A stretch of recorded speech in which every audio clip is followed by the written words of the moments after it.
दोस्तों फिल्म बड़ी ही दिलचस्प है। हेडफोन लगाकर बैठ जाइए और सब्सक्राइब पहले ही कर लीजिए। फिल्म का नाम है ब्लैक एडम। चलते हैं फिल्म की ओर।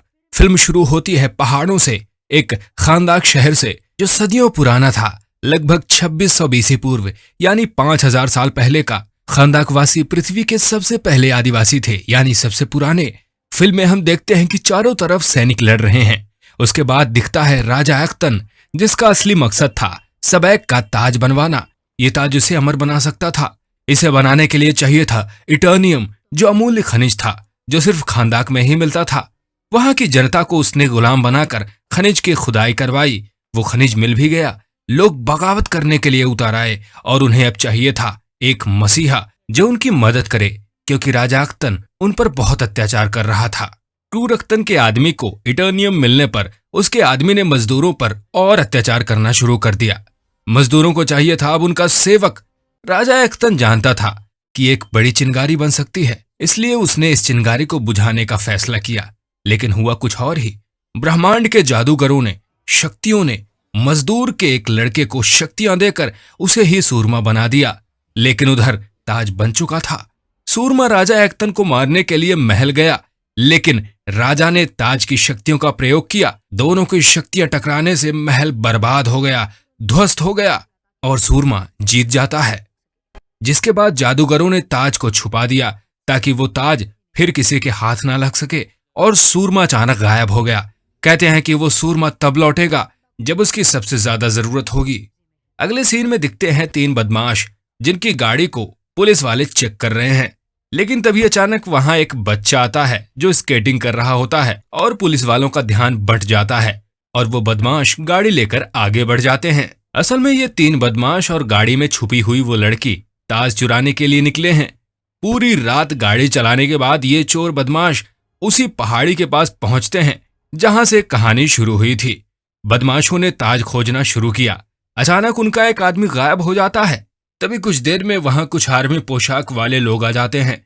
लड़की को एक मकबरा दिखा और खोजते खोजते हवा में उड़ता हुआ ताज दिखा, जिसे लड़की ने ले लिया। अचानक वहां आर्मी पोशाक वाले लोग आकर बंदूक से धमकाने लगते हैं और ताज को हथिया लेते हैं।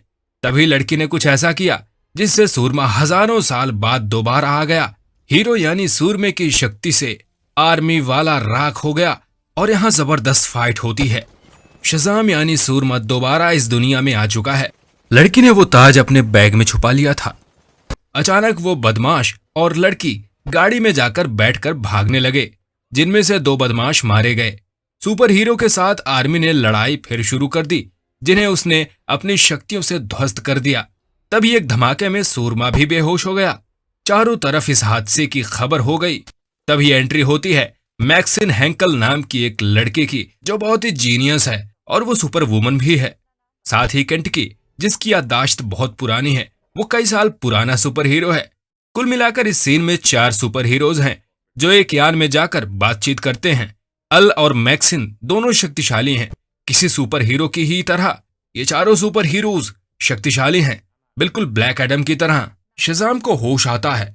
तब उसे पता चलता है कि आज की दुनिया उससे 5000 साल बाद की है।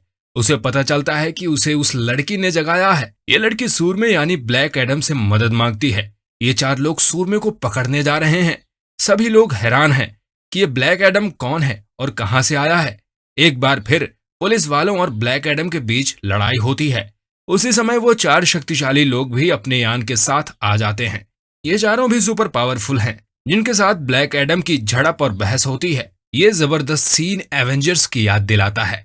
ब्लैक एडम जीत जाता है और वहां के लोग उसे अपना सुल्तान मानने लगते हैं, यानी हीरो। ब्लैक एडम वहां से निकल जाता है। वहां से निकलकर वो अपने स्टैचू के पास जाकर खड़ा हो जाता है और एक टक देखता रहता है। लड़की वहां पर उसके पास जाकर उसे बताती है कि वो कोई और है, सूरमा नहीं। ताज को चोरी करने की कोशिश की जाती है, लेकिन नाकामी ही हाथ लगती है। उधर ब्लैक एडम और 4 सुपर हीरो की आपस में बात होती है। तभी लड़की के बेटे का फोन आता है। तब उसे पता चलता है कि उसके साथ का दोस्त दुश्मन निकला। लड़के और फोर्स के बीच लड़ाई होती है। तब हीरो आकर उसे बचाता है, लेकिन एक पुलिस वाले ने लड़के को पकड़ लिया। लेकिन ये क्या, सारे सुपर हीरोज एक होकर ब्लैक एडम के साथ बच्चे को बचाने के लिए जुट जाते हैं। लेकिन बच्चा अभी भी ताज के दुश्मनों के पास कैद में है। उसे नहीं ढूंढा जा सका। बच्चे की मां बहुत दुखी है। सारे सुपर हीरोज एक हो जाते हैं। उन्हें पता चलता है कि बच्चे को कहां छुपाया गया है। तभी उसी समय सुपर हीरोज को ताज मिल जाता है। अब सभी सुपर हीरोज निकल पड़ते हैं बच्चे की खोज में। दुश्मन बच्चे के बदले ताज की मांग करता है। औरत ने उसे ताज दे दिया, लेकिन दुश्मन अभी बच्चे को नहीं छोड़ता और वो बताता है कि वो राजा अख्तन के खानदान का है, जो इस ताज को हासिल करके बन जाएगा खानदान का राजा। वो बच्चे को गोली मार देता है, लेकिन ब्लैक एडम गोली के सामने आ जाता है और वहां पर तेज धमाका होता है और वो दुश्मन ताज पहन लेता है। धमाके के बाद पता चलता है कि दुश्मन मारा जा चुका है और उसके ऊपर ताज रखा हुआ मिलता है। दुश्मन का शरीर पूरी तरह से जलकर राख हो चुका है। इसके बाद एडम फ्लैशबैक में जाकर अपने बारे में बताता है कि वास्तव में उसके बेटे को जादूगरों ने चुना था शक्तियों के लिए। फिर उसके बेटे ने ही उसकी जान बचाई थी और खुद को मरने दिया था। अब पता चलता है कि वास्तव में यह पुतला एडम का नहीं, बल्कि उसके बेटे हुरूट का है। एडम को अब लगता है कि दुनिया की रक्षा के लिए उसे नहीं, उसके बेटे हुरूट को होना चाहिए था।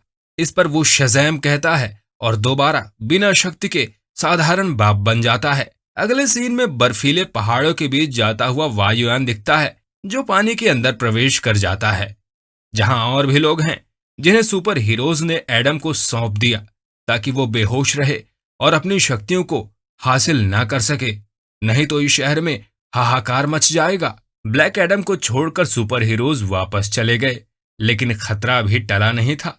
वो दुश्मन फिर से वापस आ गया, सबैक के रूप में। फिर से एक बार लड़ाई होती है। सबैक ने हाहाकार मचा दिया है, लेकिन एडम फिर से जागकर वापस आ जाता है और उसके साथ ताबड़तोड़ फाइट करके ताज और सबैक को हमेशा हमेशा के लिए खत्म कर देता है। अब ब्लैक एडम इस शहर को बचाने के लिए हमेशा के लिए यहीं रहेगा। अंत में जाते जाते हम सब का सुपर हीरो ग्रेट सुपरमैन दिखता है और दोनों लोग मुस्कुराते हैं। यहीं से फिल्म खत्म होती है। वीडियो अच्छी लगी हो तो सब्सक्राइब जरूर कर दीजिए और एक लाइक भी। थैंक्स।